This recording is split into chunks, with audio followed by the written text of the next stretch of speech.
Hey everybody, I just wanted to make this video. I'm sure there are a lot of parents that are going through it.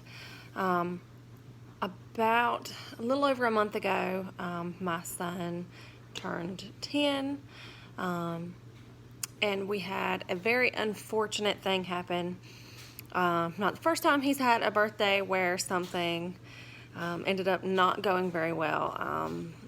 I want to say 2013, his birthday, he was stung by a scorpion. So birthdays are not the greatest thing for us, but this year was probably a little scarier than that for me. And he kind of can't remember what happened, so a little thankful for that. Kind of worries me a little bit. I wish that he knew like how he felt before everything happened. But anyways, so I was here at home with my oldest.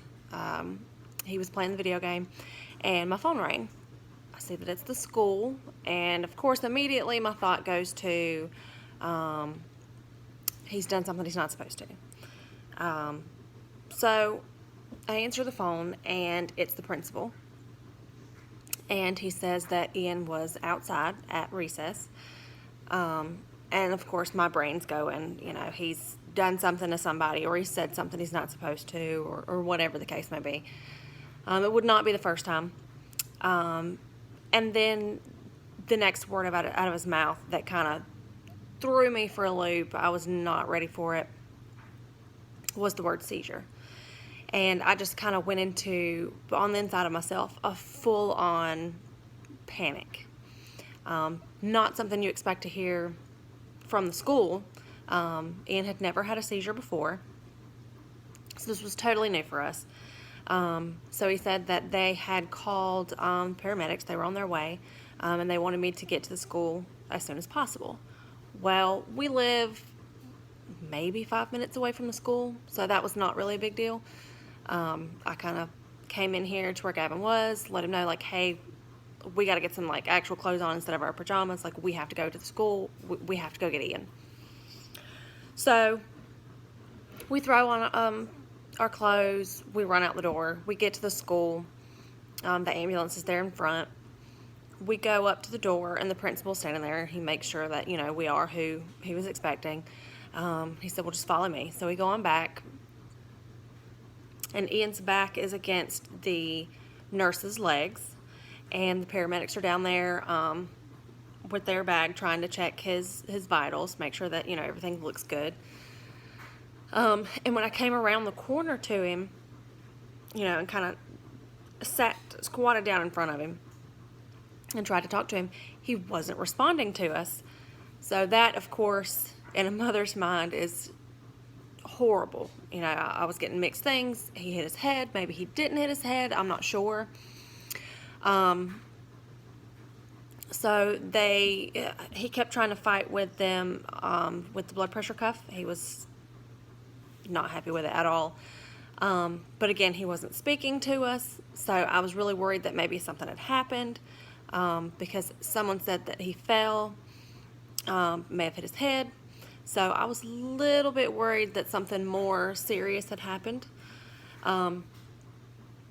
So we get up, paramedics put him on their, I'm not even sure what to call it, the stretcher maybe, I'm not sure.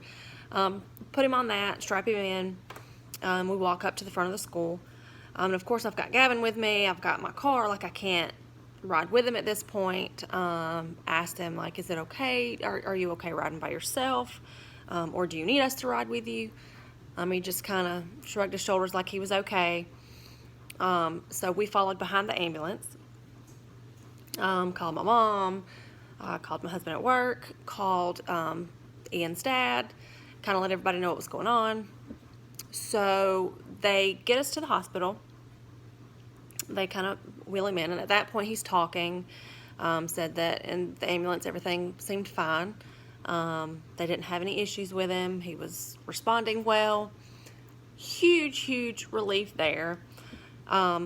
But they get us in. They kind of ask a couple questions for me. They're trying to get him hooked up to an IV, which is the worst thing you can do for him. Ian and needles just do not mix. So we're trying to calm him down. They can't get the IV in, so they just kind of let him chill for a minute. And at this point, one of the ladies for registration comes up and asks me to step outside of the room for a minute to kind of give her some information, insurance kind of thing. So, sorry, my cats are on the table. Most likely about to fight with each other. They do that all the time. But anyway, so me and Gavin step outside the room and start to give her some information. And Gavin's standing a little bit away from me and says that he felt dizzy. So I'm kind of like, okay, are you okay? He's like, I don't know. And he's like, I'm, kind of wobbly. And when he kind of did that, I was like, well, maybe he's just, kids do that. They mess with you. They try to, a lot of times, exaggerate things more than what they should. So I kind of grabbed his arms and pulled him towards me to kind of have him next to me, because give him a little bit of stability there. But as I'm pulling him to me, he just kind of keeps falling over. So, of course, I kind of start going to panic. At first I think he's playing with me. So I'm like, Gavin, and he keeps falling. So I'm just in the hallway and I'm yelling, probably a little louder than I need to, Gavin. So he faints. Me and Gavin fall to the floor. And at this point, I just feel completely defeated. I've got one son who had a seizure at school. I've got another son who is fainting on me in the hallway of the emergency room. So we get him, me, the nurses, were kind of all standing around him. He wakes up and just kind of looks at us like, what's going on? Why is everybody around me? And he ends up fainting 3-4 times. So it was really, really scary. So they go to wheel him into a room to kind of get him hooked up, see what's going on with him. And at this point, they're trying again to get an IV in Ian, and he is losing his mind. So I run in there to him, trying to calm him down. And I'm panicking because they just took Gavin to another room, and he doesn't have anybody with him, and what am I supposed to do? Because I can't be in 2 places at once, and I need Ian to calm down so that I can go check on Gavin. And about that time, my mom had gotten there and come through, and she came around to where I was, and I was having to hold Ian down so they could try to get this IV in his arm. And all I could say to her was, I've got Ian. Gavin fainted. They've taken him to another room. Somebody's got to go with him. So she goes to be with Gavin to make sure that he's okay, and there's not anything that needs to be done there. So we do blood work on both the boys. Blood work comes back fine on both of them. They did a head CT on Ian just to make sure, with the not knowing whether or not he fell and hit his head when the seizure happened. Kind of a big deal. They just want to make sure nothing was going on there. CT came back clear. Everything was fine with that. So what they told us about Gavin is just that he has a very sensitive, I think he called it a vocal response. So he just got a little too worked up, had a little too much going on, couldn't really process everything, so that's why he fainted. But he's doing great. He's been fine, thank the Lord. And then everything came back fine on Ian, so they went to start discharge paperwork on Ian. So we go up to the front, myself, my mother, my sister. And Ian is kind of standing in front of my sister. She's got her arms around him, so his little head's kind of in the crook of her arm here. I'm sitting in front of him. My mom's on this side. And the lady asked me something. I'm not even sure what it was. And I turned around to look at Ian, and I noticed that he was kind of looking up and that his head was ticking. And it was strange to me because I'd never seen him do that before. And again, a little more loudly than I probably should have been, made the comment, is his head supposed to be ticking like that? And no sooner than I got that out of my mouth than his eyes started to roll. His eyes went to fluttering. My mom and sister said that his arms were shaking, but I did not notice that whenever the second one happened. So he had another seizure. So they got a wheelchair, rolled him back, had to readmit him. At this point, had to give him Ativan to kind of keep him from having another. I guess they called the neurologist again, and at that point they felt that it was probably a good idea to send us up to the Children's Hospital in Birmingham. So we waited probably, I'd say, an hour to 2 hours. Somewhere between an hour and a half, I think, is probably the more accurate. And so we waited there for that. The ambulance came. They put him on the stretcher again. We get loaded up. It's just me and him. My husband had gone home to get us some things together because we knew we were going to stay the night. My mother had gone home to get some of her things. They were going to meet up together and ride up. So in the ambulance, I felt horrible for him. They had him, he had to sit, so he was riding backwards, and with the Ativan and everything, made him a little sick. He started throwing up.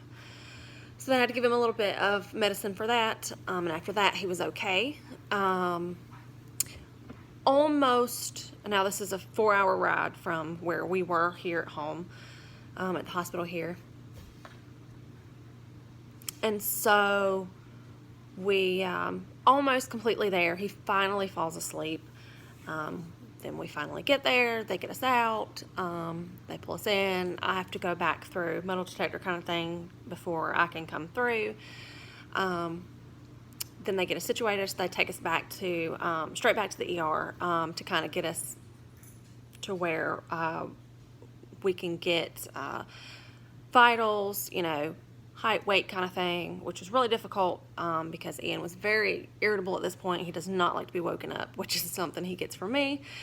So I completely understand that. They were able to get a weight. It was like 62, 63 pounds.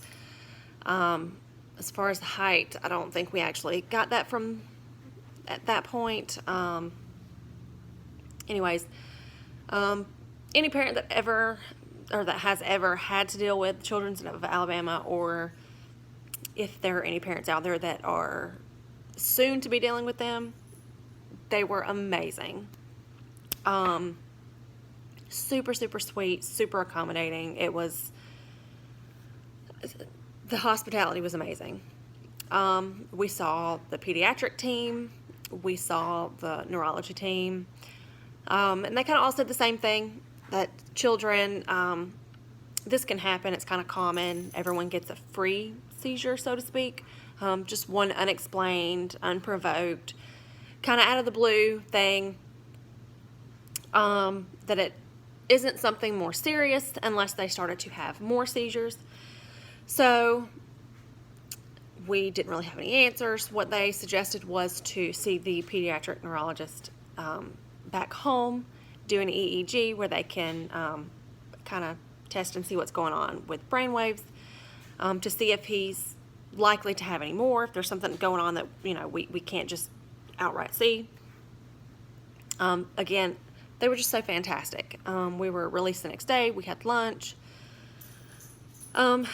and went back home. We got it set up to where we could see the pediatric neurologist to get that EEG set up, and he had been fine since then. So I guess we'll just have to wait and see what happens from here, whether or not he has any more, or if the EEG says anything.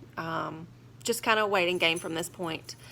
But we'll have an update for you as soon as we know something more.